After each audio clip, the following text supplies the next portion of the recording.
સુરતમાં અખિલ ભારતીય કોળી સમાજની મહત્વપૂર્ણ બેઠક યોજાઈ હતી, જેમાં કેબિનેટ મંત્રી કુંવરજીભાઈ બાવળિયા ખાસ ઉપસ્થિત રહેવા પામ્યા હતા અને એલએનટીના કોન્ટ્રાક્ટ કામદારોના હોબાળા અંગે નિવેદન આપ્યું હતું. સુરતના આંગણે અખિલ ભારતીય કોળી સમાજની એક અત્યંત મહત્વપૂર્ણ સંગઠન વિચાર વિમર્શ બેઠકનું આયોજન કરાયું હતું. આ બેઠકમાં સમાજ અગ્રણી નેતા અને કેબિનેટ મંત્રી કુંવરજી બાવળિયા ખાસ ઉપસ્થિત રહ્યા હતા. બેઠક દરમિયાન સમાજના ઉત્થાન અને સંગઠનની મજબૂતી પર ભાર મુકાયો હતો. સાથે જ સમાજમાં ચાલી રહેલી આંતરિક ખેંચતાણ અંગે બાવળિયાએ આકરા પ્રહારો કર્યા હતા. બાવળિયાએ વધુમાં કહ્યું હતું કે કેટલાક તત્વો અખિલ ભારતીય કોળી સમાજને તોડવાનો પ્રયાસ કરી રહ્યા છે. મનસ્વીપણે પોતાને પ્રમુખ તરીકે જાહેર કરીને સમાજને ગેરમાર્ગે દોરી રહ્યા છે. આવા લોકો કોળી સમાજને ગેરમાર્ગે દોરી રહ્યા છે. તો સાથે કુંવરજી બાવળિયાએ એમએનએસ કંપનીમાં એલએનટીના કોન્ટ્રાક્ટ કામદારોનો હોબાળા મામલે નિવેદન આપ્યા બાદ શ્રમ રોજગાર કેબિનેટ મંત્રી કુંવરજી બાવળિયાએ અધિકારીઓ સાથે બેઠક કરી હતી અને આ બેઠકમાં ઘટના અંગે માહિતી મેળવાઈ હતી. અધિકારીઓ સાથે બેઠકમાં તમામ મુદ્દાઓની ચર્ચા કરાઈ છે. સાથે ઘટના કેમ બની અને એના માટે જવાબદાર કોણ છે તે બાબતે માહિતી મેળવી હતી. સુરત ખાતે આજે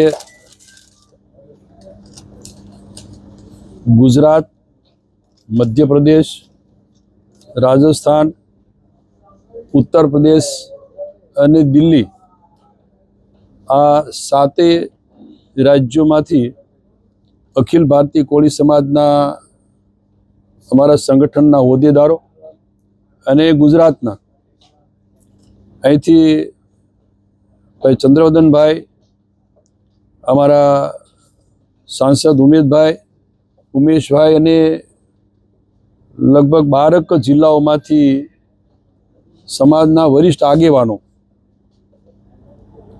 અહીંયા સુરત ખાતે આજે મળવાનું થયું.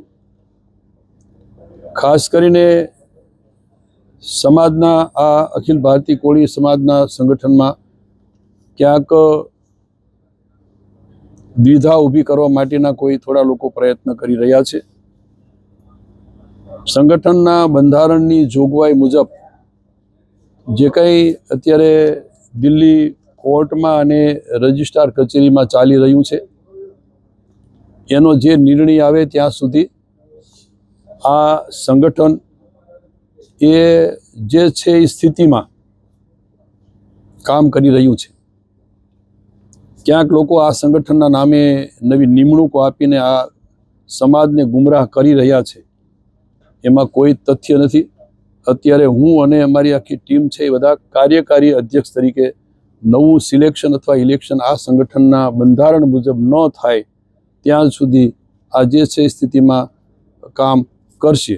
આગામી દિવસોમાં પણ દક્ષિણ ગુજરાતમાં જે ઉદ્યોગો આજે દિન પ્રતિદિન નવા ઉદ્યોગો આવી રહ્યા છે અને અમારા વિભાગના માધ્યમથી નવી સ્કેલ તરીકે યુવાનો તૈયાર કરીને ઉદ્યોગોને પણ મદદરૂપ થઈ શકાય અને તેની સામે જે કંઈ મજૂરો છે, શ્રમિકો છે, શ્રમિકોને પણ કઈ રીતે આપણે મદદરૂપ થઈ શકાય, રાજ્ય સરકારની જોગવાઈઓ મુજબ એનું પણ આજે અમે વિચાર વિમર્શ કર્યો છે અને પરામર્શ કર્યો હતો અને અધિકારીઓને પણ એ બાબતે સચેત કર્યા છે.